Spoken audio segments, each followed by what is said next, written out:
बिन्दुसंयुक्तं नित्यं ध्यायन्ति योगिनः कामदं मोक्षदं चैव। ओंकाराय नमो नमः। सरस्वती नमस्तुभ्यं वरदे कामरूपिणी विद्यारम्भं करिष्यामि सिद्धिर्भवतु मे सदा। नमो प्रज्ञाश्रमणाय नमः श्रीबालयोगिने नमो आचार्यदेवाय नमः श्रीविरागसिन्धवे नमः श्रीविशुद्धसिन्धवे मोक्षमार्गस्य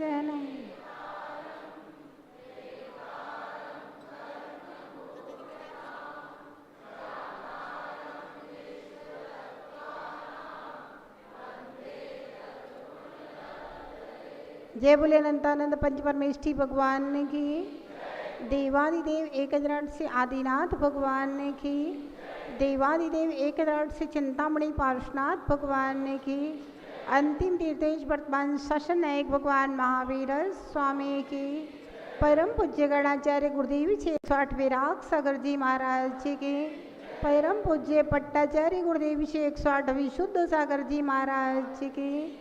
अहिंसा परमो धर्म की। आरिका समाज विभा श्री माता जी की जय। आरिका संघ की जय। भव्य आत्माओं पाठ करेंगे पहले अध्याय का। सम्यक दर्शन ज्ञान चरित्राणि मोक्ष मार्गः तत्वार्थ श्रद्धानम सम्यक दर्शनम तन्निसर्गादधिगमाद्वा जीवा जीवाश्रव बंध संवर निर्जरा मोक्षास्तत्वं नाम स्थापना द्रव्य भाव तस्तन्यासः प्रमाण नयैरधिगमः निर्देश स्वामित्व साधनाधिकरण स्थिति विधानतः सत्संख्या क्षेत्र स्पर्शन कालांतर भावाल्प बहुतैश्च मतिश्रुतावधि मनः पर्यय केवलानि ज्ञानं तत्प्रमाणे आद्ये परोक्षं प्रत्यक्ष मन्यत्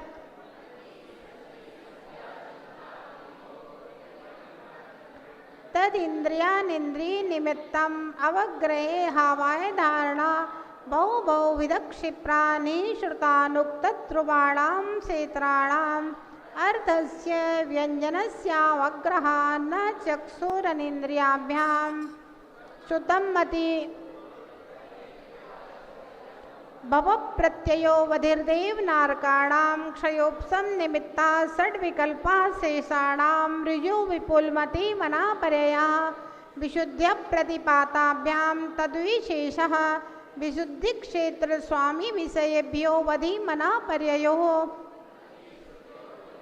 निबंधो द्रव्ये स्वसर्वपर्यायेषु रूपिस् भवदे तदनंत भागे मनापर्यस्य सर्वद्रव्यपर्यायेषु केवलस्य एकादीनि भाज्यानि युगपदे कस्मिन्ना चतुर्भ्यः मतिश्रुतावधयो विपर्ययश्च सदसतोरविशेषाद् यद्रक्षोपलब्धेरुन्मत्तवत् नैगं संग्राय व्यवहार अर्जुसूत्र शब्द समविरूढेवं भूतानया इति तत्वार्धाधिगमे मोक्षशास्त्रे प्रथमो अध्याय।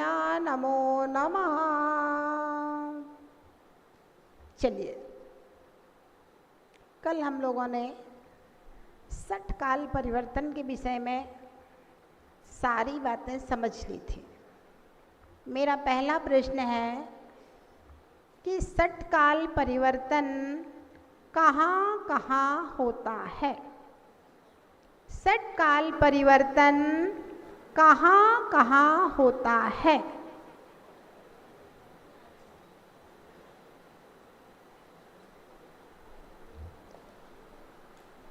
हाँ बताइए।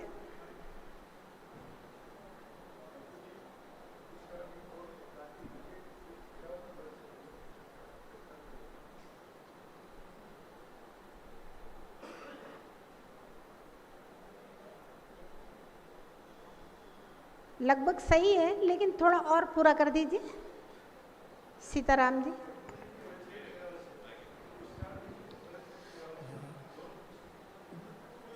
जम्बू द्वीप संबंधी, घात की खंड संबंधी और पुरस्कार संबंधी जो 5 भरत और 5 ऐरावत क्षेत्र है, उनके आर्य खंड में षटकाल परिवर्तन होता है। आर्य खंड आपने नाम नहीं लिया था तो वो अधूरा हो गया है ना।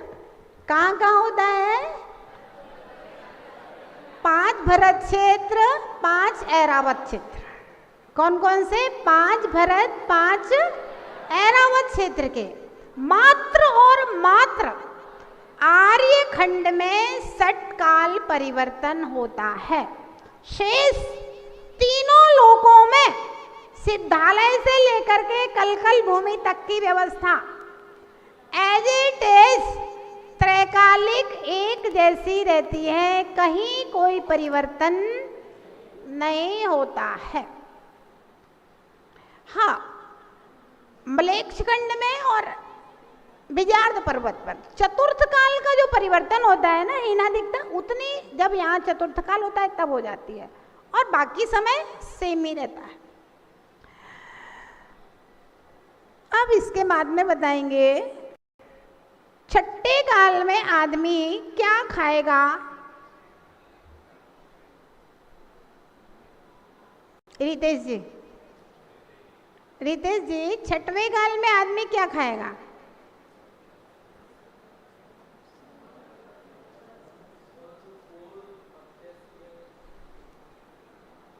मछली वछली, फल फूल, कच्चे पत्ते वत्ते, ये सब खाएगा। अग्नि कब तक रहेगी? राजेश जी, अग्नि कब तक रहेगी? खड़े होके बताओ। हाँ, पंचम काल तक रहेगी। हाँ, पंचम काल के अंत में जिस दिन अंतिम मुनि की समाधि होगी, वीरांगज मुनि की, उसी दिन अग्नि नष्ट हो जाएगी। ठीक, पहले दूसरे तीसरे काल में अग्नि रहती है या नहीं रहती है? अंकित भैया। नहीं रहती। हाँ, पहले दूसरे तीसरे काल में अग्नि की कोई आवश्यकता नहीं होती है, क्योंकि वहाँ हर चीज कल्प वृक्षों से मिलना है, तो कोई काम ही नहीं है वहां पर। तो पहले दूसरे तीसरे काल में जनसंख्या की घटती बढ़ती होती है कि नहीं होती? अनिल जी, पहले दूसरे तीसरे काल में जनसंख्या की घटती बढ़ती होती है कि नहीं? नहीं होती है, क्योंकि 2 युगलिया की मृत्यु होती है और 2 युगलिया पैदा होते हैं। ना कम होने का काम है, ना ज्यादा होने का काम है ना।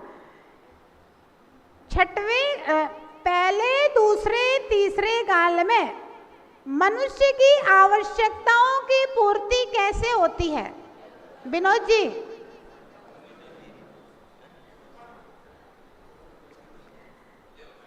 है? आवश्यकताओं की पूर्ति कैसे होती है? कल्प वृक्षों से। हाँ, 10 प्रकार के कल्प वृक्षों से एक नंबर चीज है। भोग भूमि के विषय में कहा है, चक्रवर्ती के जितने भोग होते हैं कर्म भूमि से में, उससे कितने गुणे लिखे थे? असंख्यात गुणे के अनंत गुणे? हाँ, चक्रवर्ती के जितने भोग होते हैं यहाँ पर, उससे असंख्यात गुणे भोग प्रत्येक भोग भूमिया जीव के लिए प्राप्त होते हैं। बढ़िया से बढ़िया हर व्यवस्था वहां पर प्राप्त होती है। तो इस प्रकार से कहाँ लिखा था? अनंत गुणे भोग। हाँ, अनंत गुणे भोग, चक्रवर्ती के जितने भोग होते हैं ना, उससे अनंत गुणे भोग भोग भूमिया जीव के प्रत्येक व्यक्ति को प्राप्त होते हैं।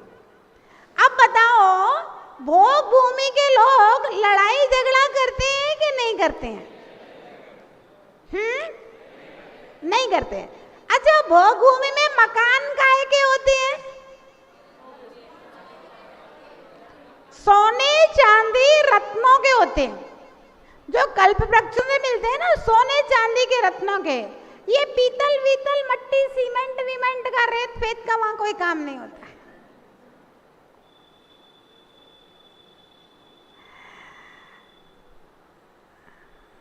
अब तो सबको सब आने लगा। किसी को कुछ पूछना है तो पूछ लीजिए, फिर हम आगे 28 नंबर सूत्र से पढ़ाना शुरू करेंगे। माता जी वंदना। माता जी भरत ऐरावत क्षेत्रों में जब पहला दूसरा तीसरा काल होता है, क्योंकि आपने बताया कि विकल्पत्रय नहीं होते, पहले दूसरे तीसरे काल में विकल्पत्रय नहीं होते, तो पूरी पृथ्वी पे केवल पूरे ब्रह्मांड में पूरे मतलब लोक 3 लोक में केवल विदेश क्षेत्र में ही विकल्पत्रय रहेंगे, क्योंकि चतुर्थ काल वहीं रहता है। बाकी किसी भी जगह चतुर्थ काल नहीं रहता, तो विकल्पत्रय केवल विदेश क्षेत्र में ही रहेंगे। जो विकल्पत्रय पंचम काल में भी होते हैं। अभी हमने स्वयंभू रमण समुद्र का वर्णन नहीं पढ़ा है। स्वयंभू रमण समुद्र में और स्वयंभू रमण द्वीप में विकल्पत्रय होते हैं, और विदेश क्षेत्र में रहेंगे, मलेच्छ खंडों में रहेंगे, बाकी भरत विजयार्ध पर्वत पे रहेंगे। वंदना। चौथे और पंचम काल में और छठे काल में विकल्पत्रय होते हैं। चौथे, पांचवें और छठवें काल में भी होते हैं। तो जहां जहां वो काल रहेगा वहां वहां रहेंगे विकल्पत्रय। हाँ सुनीता जी। वंदावी माता जी। माता जी जैसे कि बताया कि गंगा नदी की सहायक नदियां हैं, तो इसमें हम चंबल नदी जितनी नदियां बहती अपन देखते हैं भारत देश क्षेत्र में, तो ये सब इसमें आती है क्या? परिवार वो जो सहायक नदियां हैं वे सारी मैक्सिमम नदियां मलेच्छ खंडों से जाती हैं, और कुछ कुछ मिलती होंगी आर्यखंड में, लेकिन अपन छोटी मोटी नदियों को नहीं तो नाले जैसे हैं। वंदावी माता जी। ये नदियां तो प्रशांत महासागर में इनमें गिर जाती हैं, छोटे मोटे। लवण समुद्र तो बहुत बड़ा है। वंदना। हाँ भैया। वंदना में माता जी, मेरा प्रश्न ये है, मैं तो अभी क्लास में नहीं आ पाता हूँ, बस आज ही रविवार को मिलता मुझे, लेकिन मेरे मन में बहुत समय था कि जो मध्यांग पानांग जो कल्प वृक्ष है, और मध्य का मतलब आज की तारीख में हम लेते हैं मदिरा, तो फिर वो मध्यांग का मतलब कल्प वृक्ष की अपेक्षा से क्या लिया है? ऐसा है भैया, शब्दानाम अनेकार्था, ये संस्कृत व्याकरण का सूत्र है। एक शब्द के अनेक अर्थ होते हैं। सैंघव याना घोड़ा भी होता है, और सैंघव माने नमक भी होता है ना। मध्यांग कहो या पानांग कहो, मध्यांग का मतलब वहाँ शराब नहीं होती, भोग भूमि के कोई जीव नशा नहीं करते हैं, है ना। वहाँ अच्छे अच्छे पीने वाली जो वस्तुएं बढ़िया से बढ़िया हो सकती हैं, बादाम का शेक, जूस, फलाना ढिमाका, वो सारे, उनका मतलब पानांग या मध्यांग है, शराब से नहीं है। अच्छा, मतलब ये सुगंधित पेय पदार्थ है, सुगंधित पेय पदार्थ। हाँ, बढ़िया बढ़िया पेय पदार्थ, स्वादिष्ट सुगंधित पेय पदार्थ। वंदना में माता जी।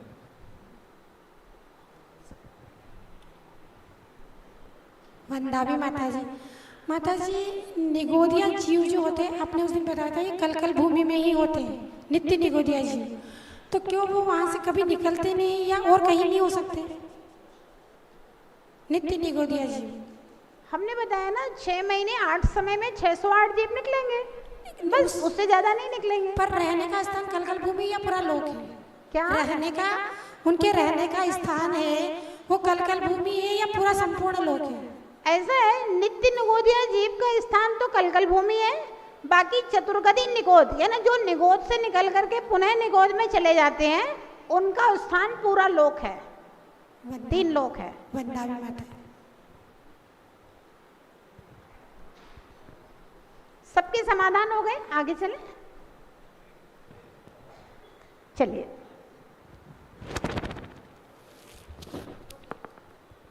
ताभ्या सूत्र नंबर 28 पेज नंबर 164। ताभ्या मपरा भूमयो वस्थिताः, ताभ्याम अपरा भूमयो वस्थिताः, ताभ्याम उस भरत और ऐरावत क्षेत्रों के आर्यखंड से भूमयो वस्थिता, अपरा जितने भी क्षेत्र हैं, भूमियां हैं, वे सब अवस्थिता, स्थित है, कहीं किसी प्रकार का कोई भी परिवर्तन नहीं होता है। जो व्यवस्था है वैसी व्यवस्था एज इट इज अनादि काल से चल रही है और अनंत काल तक चलती रहेगी। विशेषार्थ 5 भरत 5 ऐरावत क्षेत्र के 6 कालों का परिवर्तन होता है। यहाँ पे थोड़ा सुधार कर लेंगे। 5 भरत 5 ऐरावत क्षेत्रों के आर्य खंड में लिख लो आप लोग। पेन दे दें राम जी, अपने उसमें सुधार करना है, कुछ भी दे दो है। 5 भरत 5 ऐरावत क्षेत्रों के आर्य खंड में और आर्य खंड और लिख दो।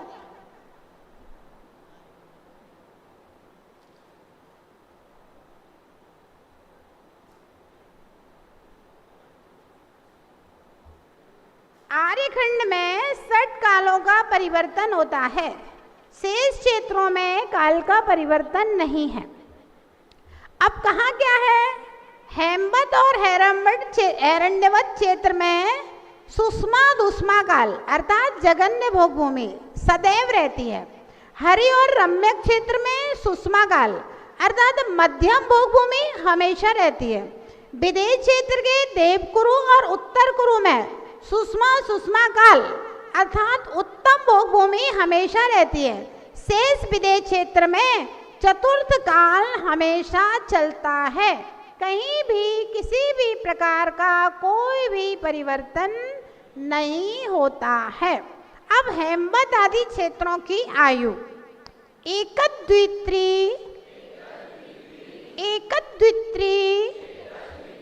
पल्योपम स्थितियों हैमवतक हारिवर्षक दैव कुरुवकाः। पढ़िए।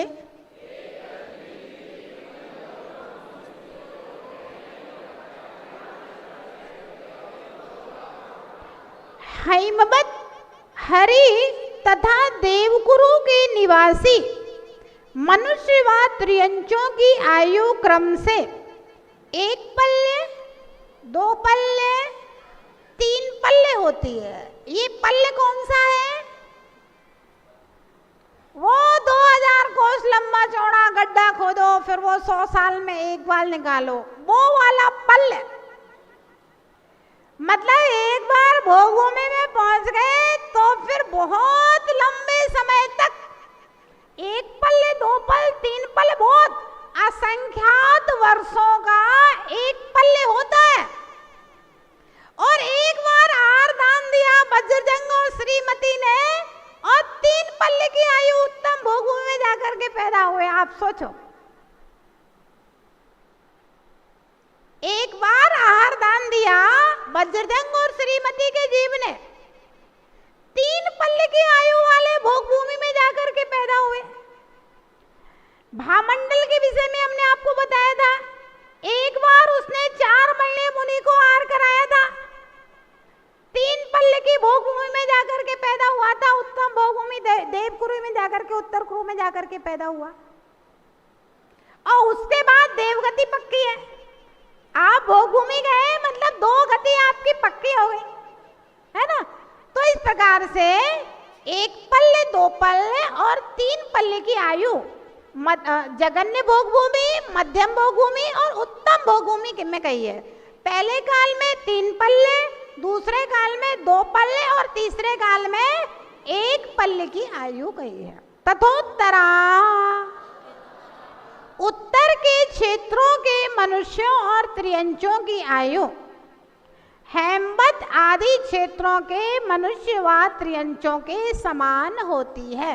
बताया था ना, इधर का एक जगन्य भोग भूमि, इधर की एक जगन्य भूमि, इधर की एक मध्यम भोग भूमि, इधर की एक मध्यम भोग भूमि, बीचों बीच में विदेश क्षेत्र, उत्तर कुरु और देवकुरु उत्तम भोग भूमि और पूर्व और पश्चिम में विदेश क्षेत्र। ये अभी अपन ने चित्र में पढ़ा था ना, जम्बू द्वीप के चित्र में, वही है। अब विदेश क्षेत्र में आयु कितनी होती है तो उसको बताते हैं। विदेहेषु संख्येय काला। पढ़िए सूत्र। विदेश क्षेत्र में मनुष्यों और त्रियंचों की आयु संख्या काला संख्यात वर्ष की होती है। विशेषार्थ, विदेश क्षेत्र के मनुष्यों और त्रियंचों की उत्कृष्ट आयु एक पूर्व कोटि होती है और जगन्य आयु अंतर्मुहूर्त होती है। अब पूर्व का प्रमाण क्या है? अब ध्यान से सुनना आप लोग। आदिनाथ भगवान की आयु कितनी थी? 84 लाख पूर्व। 84 लाख पूर्व का मतलब क्या हुआ बताते हैं। एक पूर्व कितना होता है? 84 लाख वर्ष का एक पूर्वांग होता है। 84 लाख पूर्वांग का एक पूर्व होता है। मतलब 84 लाख इंटू 84 लाख बराबर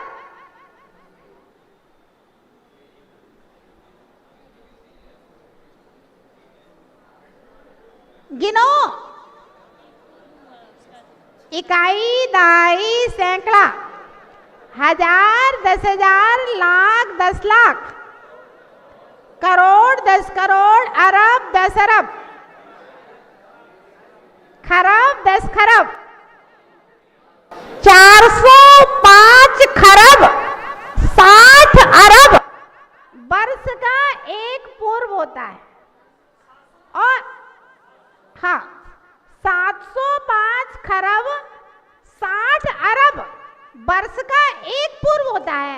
इसमें 84 लाख का और गुणा करो, इतनी बड़ी आदिनाथ भगवान की आयु थी।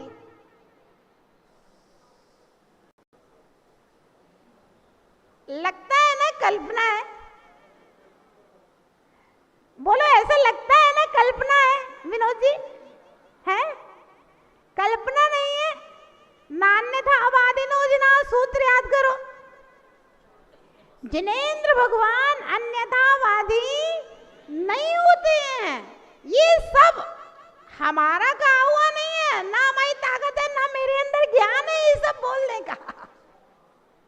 मेरे अंदर ये सब बोलने की क्षमता भी नहीं है, ज्ञान भी नहीं है मेरे अंदर। हमारा ज्ञान तो आपके जैसे ज्ञान है, हमारे आपके ज्ञान में कोई अंतर ही नहीं है। ये तो भगवान की वाणी है और हम बोल रहे हैं, वो भगवान की वाणी है जो हम बोल रहे हैं। तो ये लगता है कल्पना है, क्योंकि हमारी जो आदत है ना, वो कूपमंडू कुएं वाली आदत है। कूपमंडू कुएं की कहानी सुनी आप लोगों ने कि नहीं सुनी? नहीं सुनी? एक मेढक कुएं में पैदा हुआ, कुएं में ही जिया, कुएं में ही मरता है।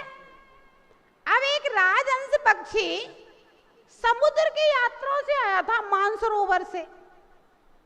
उसको शहर में बड़ी गर्मी लग रही थी, गर्मी के दिन थे। अब वो क्या हुआ, कुएं में थोड़ी ठंडक देख करके उसके नीचे उतर गया। बोले यहाँ ठंडक, शांति भी है, बहुत भीड़ भड़का है यहाँ तो। उसने कहा अरे यहाँ तो बहुत गर्मी है और बहुत मतलब शोर शराबा बहुत है, इतना बड़ा शहर है, समझ में नहीं आ रहा है। मेढक ने पूछा, भैया कौन हो, कहाँ से आए हो? बोला मैं राजहंस पक्षी हूँ, मानसरोवर से आया हूँ और समुद्र की ओर जा रहा हूँ, मानसरोवर देखने के लिए गया था।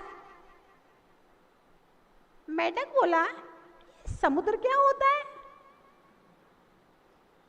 अब राजहंस पक्षी ने कहा समुद्र एक ऐसी जगह होती है जहां पानी पानी होता है। आप जहां देखो पानी पानी, पानी के अलावा और कुछ होता ही नहीं है, वहां पानी ही पानी होता है। बस थोड़े बहुत जलचर जीव जंतु रहते हैं, वो होते हैं। बोला अच्छा पानी पानी होता है, तब तो फिर मैं यहाँ रहता हूँ ना, यहाँ भी पानी ही पानी है और कुछ नहीं है। कुएं में क्या है? पानी पानी है। बोले अच्छा, बोले आपका समुद्र कितना बड़ा है? राजहंस पक्षी ने कहा बहुत बड़ा है। मेढक ने अपने हाथ पसारे, बोले इतना बड़ा? बोले नहीं इतना बड़ा नहीं, और बड़ा। उसने पैर फैला दिए, बोले इतना बड़ा? बोले नहीं इससे तो बहुत बड़ा होता है।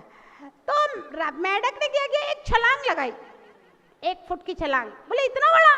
बोला नहीं, बोले इससे भी बड़ा होता है। तो उसने दूसरी छलांग लाई अच्छी कस के, बोले इतना बड़ा? बोले नहीं इतना बड़ा नहीं होता, और बड़ा होता है।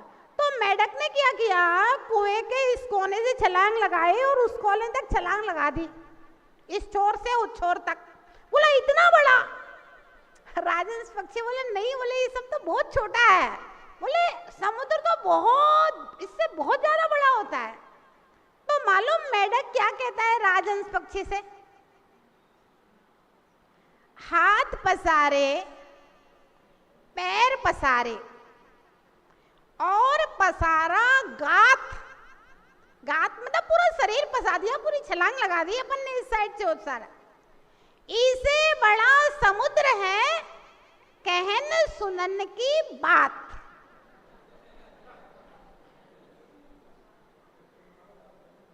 आप लोगों को मेढक की बात पे हंसी आ रही है कि नहीं? क्योंकि हमने समुद्र देखा है, इसलिए हमने समुद्र देखा है, इसलिए हमें मेढक की बात पे हंसी आ जाएगी। अरे अब अगर अपन लोग देव बन जाएं और देव बन के अपन अपने अवधि ज्ञान से नरक भी देखे आए, स्वर्ग भी देखे आए और भोग भूमि भी देख लें, सब चीज देख लें जो अपन इसमें पढ़ रहे हैं, फिर अपन को दूसरों के ऊपर हंसी आएगी कि नहीं आएगी? नान्यथावादी नो जिनेंद्र भगवान अन्यथावादी नहीं होते हैं। बस थोड़ा सा इंतजार करो, थोड़ा सा इंतजार करो, स्वर्गों से आपको सारी चीजें दिखेंगी। भगवान का समोसरण भी दिखेगा, विदेश क्षेत्र भी दिखेगा। इतनी इतनी लंबी आयु होती है, हम खुद ही उतनी लंबी आयु लेकर के स्वर्गों में पैदा होंगे, है ना? तो खुद ही हमारी सागरों की आयु होगी, पल्लियों की आयु होगी। तो इस प्रकार से हमें लगता है पूर्व का प्रमाण 84 लाख में 84 लाख का गुणा किया, उसमें और 84 लाख का गुणा करो, तब आदिनाथ भगवान की आयु होगी, है ना? लेकिन ऐसा होता है। अभी जैसे हमारे 100 साल की आयु है, छठे काल के मनुष्यों की 15-20 साल की आयु रह जाएगी। और जब 15-20 साल की आयु रह जाएगी तब कोई कहेगा पहले मनुष्यों की 100 साल की आयु होती थी। तो उनको भी आश्चर्य लगे, यार 100 साल तो हो ही नहीं सकते आयु के, है ना? तो ऐसे ही अपने को लग रहा है, क्योंकि अपन एज इट इज वो कुएं में जन्म लिए हैं ना, कूटमंडूक, अपनी बुद्धि भी कूटमंडूक है, वैज्ञानिकों क्योंकि बुद्धि भी कूटमंडूक की है, उसके बाहर नहीं जाते, आर्यखंड के बाहर, है ना? इसके बाहर दुनिया बहुत बड़ी है। मैंने कहा ना, सरस्वती को इसलिए नमस्कार है, हे सरस्वती तेरे प्रसाद से मैं 3 लोक की यात्रा अपने स्थान पर बैठे बैठे कल्पनाओं में सब कर लेते हैं। सरस्वती पूरी यात्रा करा रही है आपको, है ना? 3 लोक की यात्रा करा रही है। अनेक ग्रंथों का सार ये तत्वार्थ सूत्र है। मालूम, आपका 4था अध्याय पूरा हो गया, 3रा अध्याय पूरा हो गया, तो आप समझ लेना कि एक ग्रंथ पूरा हो गया। 4था त्रिलोक पन्नति के, इसमें बार बार बता रहे ना, त्रिलोक पन्नति के 3 भाग हैं इतने मोटे मोटे, उसमें केवल 3रे और 4थे अध्याय का डिटेल में वर्णन है। 3 ग्रंथों में केवल 3रे 4थे अध्याय का वर्णन है, इतना डिटेल में वर्णन है इसका ही, है ना? तो आपने 3रा 4था अध्याय पढ़ लिया, समझ लेना कि पूरा त्रिलोक सार पड़ गया, एक ग्रंथ पूरा हो गया। अब दूसरा ग्रंथ प्रारंभ करेंगे जब 4थे अध्याय के बाद। 3रा अध्याय हो गया मतलब एक ग्रंथ पूरा हो गया आपका। चले आगे चलते। यहाँ के मनुष्यों की अवगाहना 500 धनुष प्रमाण है। इस विदेह क्षेत्र को विदेह क्षेत्र क्यों कहते हैं? विगत देह अर्थात देह रहित सिद्ध भगवान विदेह कहलाते हैं, क्योंकि उनके कर्म बंधन नष्ट हो गए हैं, अथवा देह के होते हुए भी जो शरीर के संस्कार से रहित हैं, ऐसे अरहंत भगवान विदेह हैं। उनके योग से उस क्षेत्र को ही विदेह क्षेत्र कहते हैं। वहाँ रहने वाले मनुष्य, क्योंकि वहाँ से हमेशा मोक्ष जाते हैं, इसलिए उस स्थान को विदेह क्षेत्र नाम है। वहाँ रहने वाले मनुष्य कर्मों को नष्ट करके विदेहत्व को प्राप्त करते हैं। सदैव चतुर्थ काल चलता है। ये विदेश क्षेत्र निषद और नील पर्वत के बीच में होते हैं। इनके बहुमध्य भाग में सुमेरु पर्वत और देवकुरु उत्तर कुरु होते हैं, जो अभी अपन सब पढ़ के चुके हैं। पूर्व के क्षेत्रों को पूर्व विदेह तथा पश्चिम के क्षेत्रों को पश्चिमी विदेह कहते हैं। सीता सीतोदा नदी व बक्सारगिरी विबंगा नदियों से एक विदेह क्षेत्र के 32 उपविदेह होते हैं। एक एक उपविदेह में एक एक तीर्थंकर, चक्रवर्ती, नारायण, प्रतिनारायण हो सकते हैं। अड़ाई द्वीप में 5 विदेह क्षेत्र होते हैं। इस प्रकार 160 तीर्थंकर एक साथ विदेह क्षेत्र में हो सकते हैं तथा 5 भरत, 5 ऐरावत क्षेत्र में हो सकते हैं। इस प्रकार कुल 170 तीर्थंकर एक समय में पृथ्वी पर हो सकते हैं। 5 विदेहों में कम से कम 20 तीर्थंकर एनी टाइम, त्रिकाल, शाश्वत, हमेशा रहते हैं।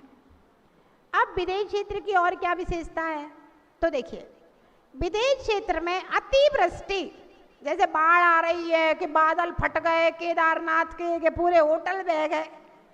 मालूम, जब केदारनाथ में बादल फटे थे ना, तो वीडियो में दिखा जाता था बड़े बड़े होटल 5-5, ऐसे लगता था जैसे कोई कागज के बने हुए हैं, थर्माकोल के, कि बह रहे हैं पानी में।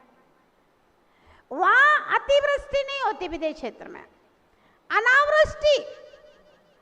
अनावृष्टि भी नहीं होती कि बरसातें नहीं हो रही, सूखा पड़ गया, 12 साल का अकाल पड़ गया, ऐसा भी नहीं होता वहां। मूसा, टिड्डी, सूखा, मतलब ये जो कीड़ी लग जाती है ना, पूरी फसल में कीड़ी लग गई, ऐसा भी नहीं होता। बढ़िया फसल होती है, सर्दी, गर्मी, बरसात, एकदम शानदार व्यवस्था है।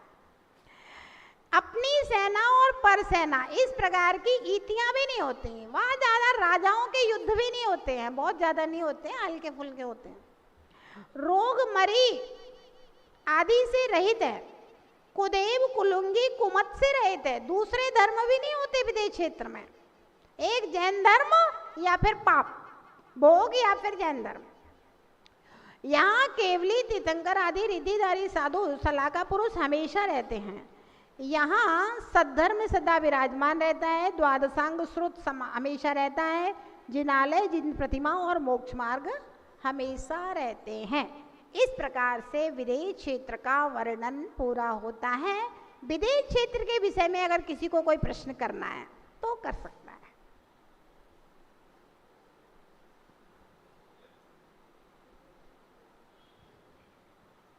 वंदना माता जी, जैसे विदेश क्षेत्र में जगन्य आयु अंतर्मूर्त बताई, उत्कृष्ट आयु एक कोटि पूर्व बताई, तो इन दोनों के बीच में भी मनुष्य की आयु हो सकती है? हाँ, क्यों नहीं होगी।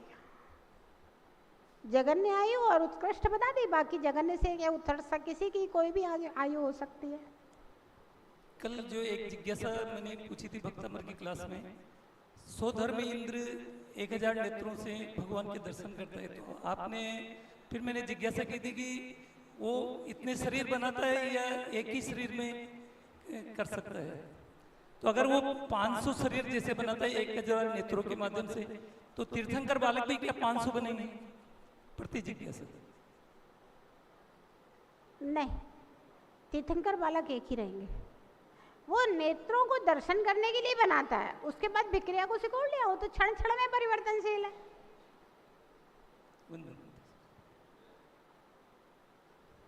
वंदामी माता जी, ये जो आपने बोला कि एक सरस्वती देवी है जिसके माध्यम से अपन तीनों लोक की रचना पढ़ के अपन श्रवण कर सकते हैं, समझ सकते हैं, तो ये देवी कौन सी है? ये क्या पद्म तालाब की जो कमल के ऊपर जो नहीं, बैठी है? हमारे यहाँ जिनवाणी को सरस्वती देवी कह दिया, स्त्रीलिंग है ना। हाँ। तो जिनवाणी को सरस्वती देवी का है। चारों अनुयोग है, प्रथमानुयोग, चरणानुयोग, करणानुयोग, द्रव्यानुयोग, यही सरस्वती देवी है। जिनवाणी देवी ही सरस्वती देवी है। नमस्ते।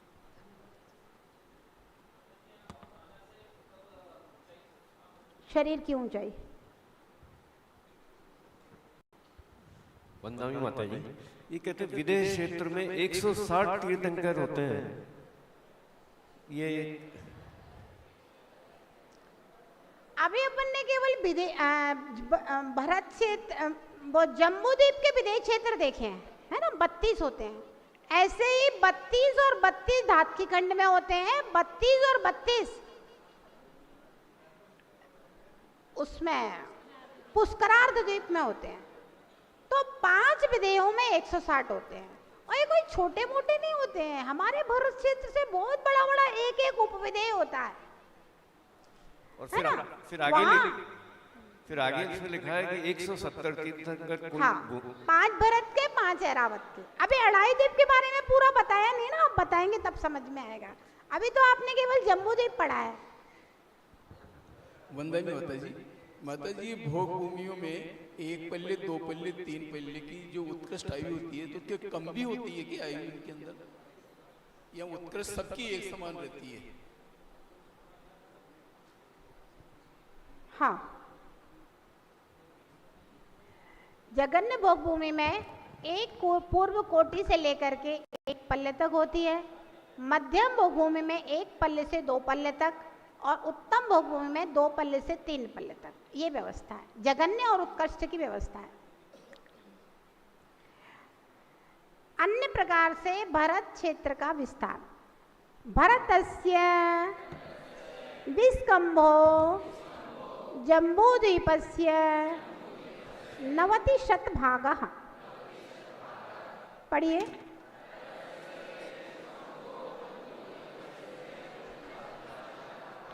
भरत क्षेत्र का विस्तार जम्बू द्वीप के का 190वां भाग होता है। विशेषार्थ, पहले भरत क्षेत्र का विस्तार 526 से ही 6 योजन कहा था।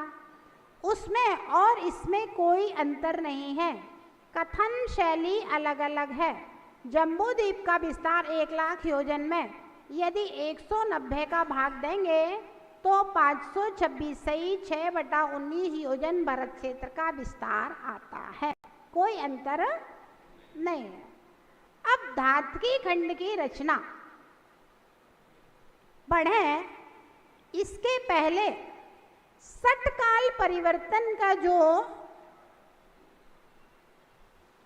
चार्ट था वो छूट गया था, उसको और पढ़ लेते हैं। पेज नंबर 155 निकाल लेंगे।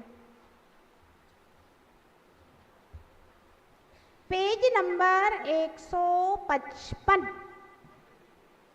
हाँ, अंकित भैया क्या पूछ रहे? वंदनीय माता जी, जैसा कि अभी आपने बताया विदेश क्षेत्र के बारे में, तो विदेश क्षेत्र में भरत क्षेत्र से कोई नहीं जा सकता, ऐसी व्यवस्था है? पैदल नहीं जा सकता। अगर कोई देव अपने को उठा करके ले जाए तो जा सकते हैं। ऐसा मानते हैं आचार्य कुंद स्वामी को कोई देव ले गया था तो वो सिमंदर स्वामी के समोसरण में गए थे। हम अपने से नहीं जा सकते। अच्छा, ठीक, वंदना।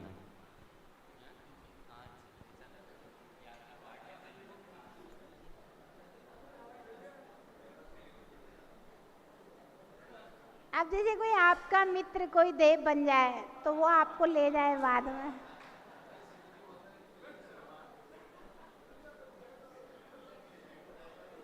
तो फिर ले जा सकता है। विमान में बिठा के ले जाएगा, कोई दिक्कत नहीं है। सहयोग के बिना नहीं जा सकते। हाँ, जा सकते हैं। हाँ, रिद्धिधारी मुनि जा सकते हैं विदेश क्षेत्र में, कोई बाधा नहीं है।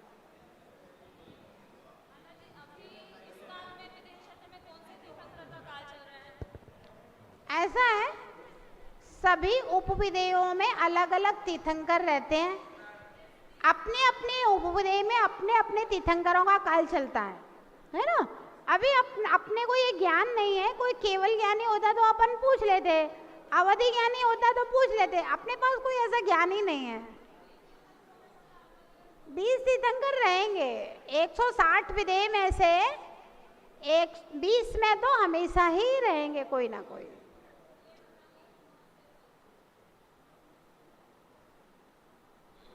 हाँ, क्या पूछ रहे थे? हाँ हाँ,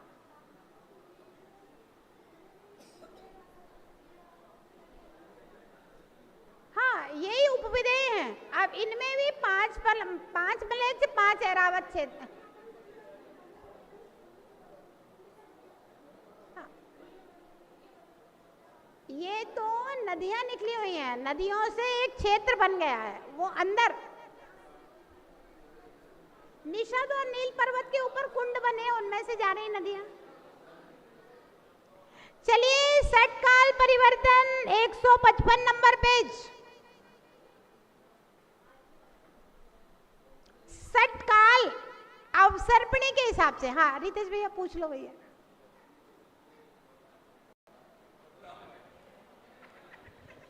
वंदावी माता जी। माता जी, अभी मनुष्य से आपने कहा कि जैसे जैसे पुण्य करेंगे वैसे वैसे क्षेत्रों में आगे जाएगा, जैसे भोग भूमि में जाएगा, फिर देव बनेगा, फिर विदेश, जैसे तो विदेश क्षेत्र में अगर जाना हो तो जरूरी भोग भूमि में होकर जाएगा आदमी? नहीं, कोई जरूरत नहीं है।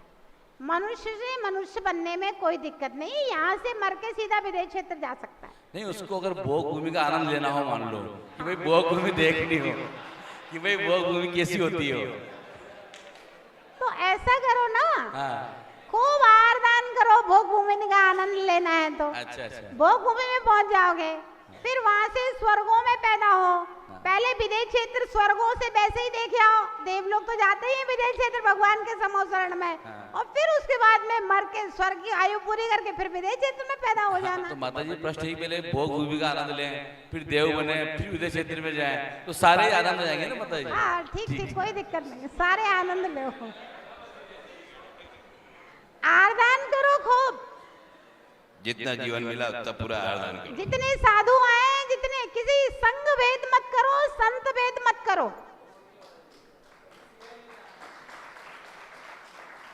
संत भेद मत करो, संग भेद मत करो, खूब आरदान करो, सेवा करो साधुओं की। सब भोग भूमि, बहुत बड़ी भोग भूमि में यार सारे लोग पैदा हो जाएंगे। सीट का कोई टेंशन नहीं, लोगों को सीट का बहुत टेंशन रहता है। अशोक जी, लोगों को सीट का बहुत टेंशन रहता है कि इतने लोग सब आरदान करेंगे तो हमारी सीट पीछे हो जाएगी। सीट का कोई टेंशन ना करो, ना तो स्वर्गों में सीट की कमी है, ना मोक्ष में सीट की कमी है, ना भोगों में सीट की कमी है, ना विदेश क्षेत्र में सीट की कमी है, बहुत सीट है। बस आप तो अपनी वृद्धि करो, बस किसी को मत देखो।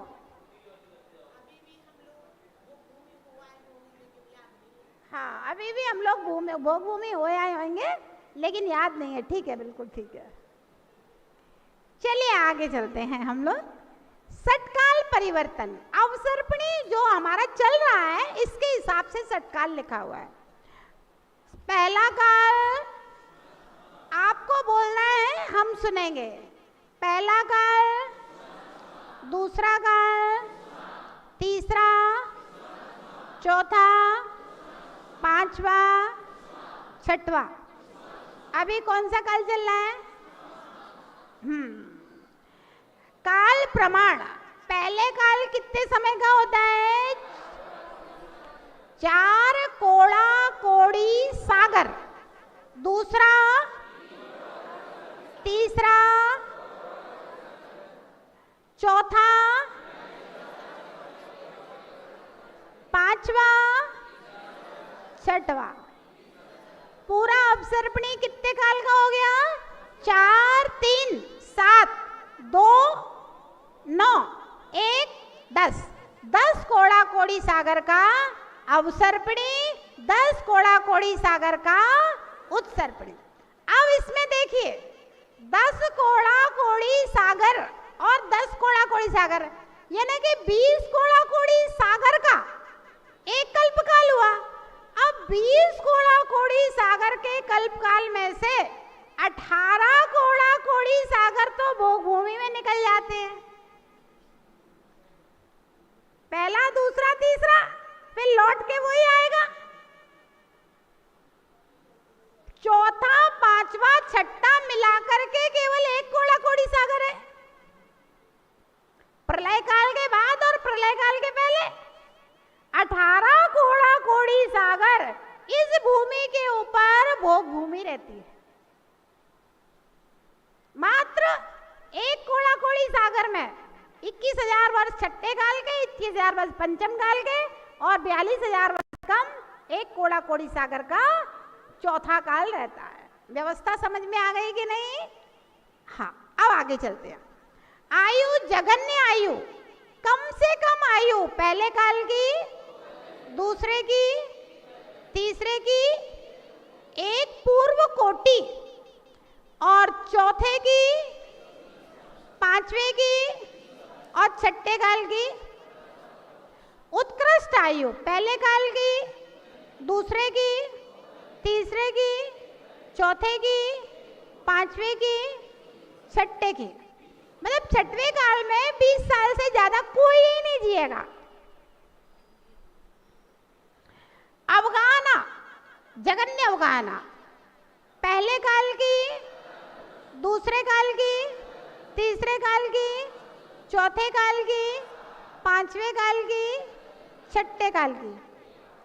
उत्कृष्ट अवगाहना, पहले काल की, दूसरे की, तीसरे की, चौथे की, पांचवे की, छठे। आहार प्रमाण, पहले काल में वो झरबेरी का छोटा वाला बेल होता है ना, लाल लाल बेर, बस उतना सा भोजन करते हैं पहले काल के लोग। दूसरे काल में बहेड़ा, तीसरे काल में कितने दिन बाद करते हैं, और चौथे पंचमे छठम काल में खाने का कोई प्रमाण नहीं है। अंतराल आहार का, पहले काल में 3 दिन बाद खाएंगे वो इतना सा बेर, दूसरे काल में, तीसरे काल में 1 दिन बाद, चौथे काल में, पंचम काल में और छठे काल में खाते ही रहेगा, कोई काम ही नहीं है। रात दिन छठे काल में। शरीर की पृष्ठ की हड्डियां, ये भी जैसे जैसे अवगाहना कम होती है वैसे वैसे कम होती जाती है। शरीर का वर्ण, पहले काल के लोगों के रंग कैसे होते थे? स्वर्ण के समान अथवा सूर्य के तेज के समान। दूसरे काल में शंखवत अथवा चंद्रमा की कांति जैसे। तीसरे काल में नीलकमल अथवा हरित श्याम। चौथे काल में, पंचम काल में, हाँ छठे काल में कोई गोरा आदमी होगा ही नहीं छठे काल में, या तो धुएं के जैसे होंगे या फिर काले होंगे सब आदमी। भूमि की रचना, पहले काल में, दूसरे काल में, तीसरे काल में जगन्य भोग भूमि अथवा कुभोग भूमि। कुभोग भूमि भी होती है, उसके बारे में अभी आगे बताया जाएगा। और चौथे काल में, पंचम काल में और छठे काल में जगन्य कर्म भूमि, वहां कोई अच्छा कर्म नहीं करेगा।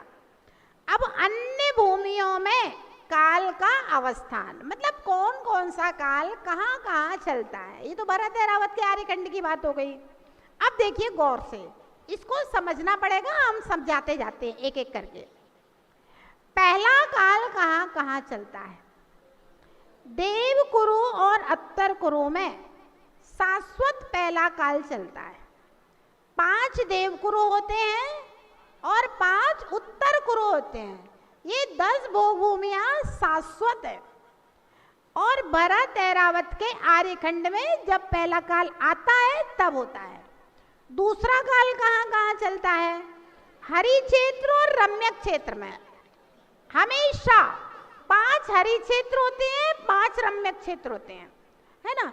और भरत ऐरावत क्षेत्र के आर्यखंड में। अब देखिए तीसरा काल कहाँ कहाँ चलता है, इसकी बहुत सारी व्यवस्थाएं हैं कहाँ कहाँ चलता है। सबसे पहला तो हेमवत क्षेत्र और हैरण्यवत क्षेत्र, जो अभी हमने जम्बूद्वीप में पढ़े थे ना, भरत हेमवत हरि विदेह रम्यक हैरण्यवत ऐरावत वत्सरा क्षेत्राणी।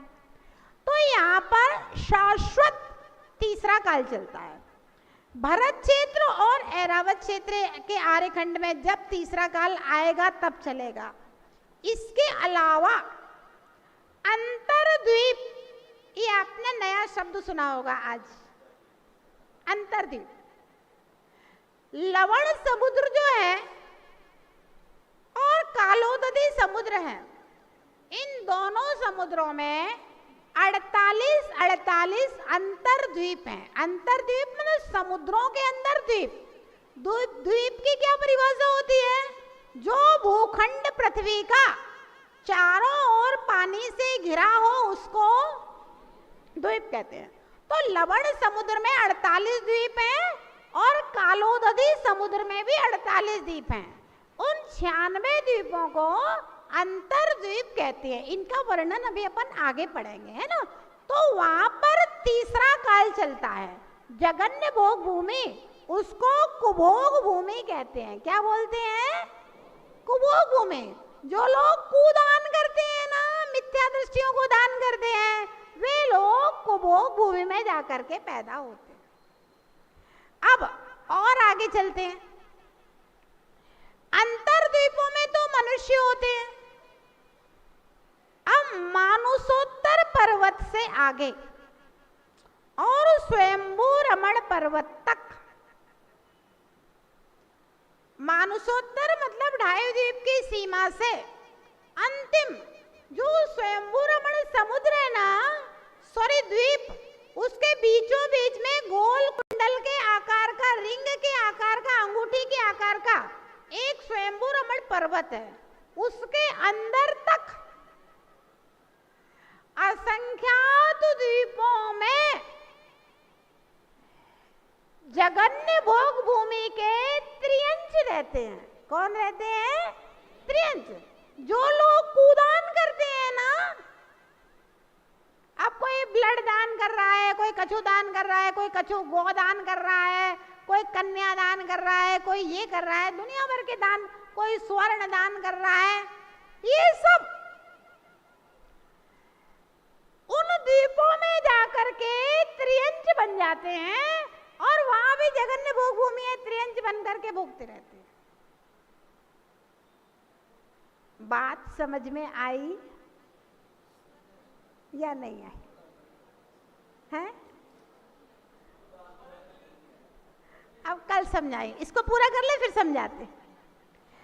अब चौथा काल कहाँ चलता है? तो भैया विदेश क्षेत्र में, देवकुरु, उत्तर कुरु के अलावा विदेश क्षेत्र में, भरत ऐरावत के मिलेक्ष खंड और आर्यखंड में, मिलेक्ष खंड में विजयार्ध पर्वत में हमेशा, और आर्यखंड में जब चौथा काल आता है तब।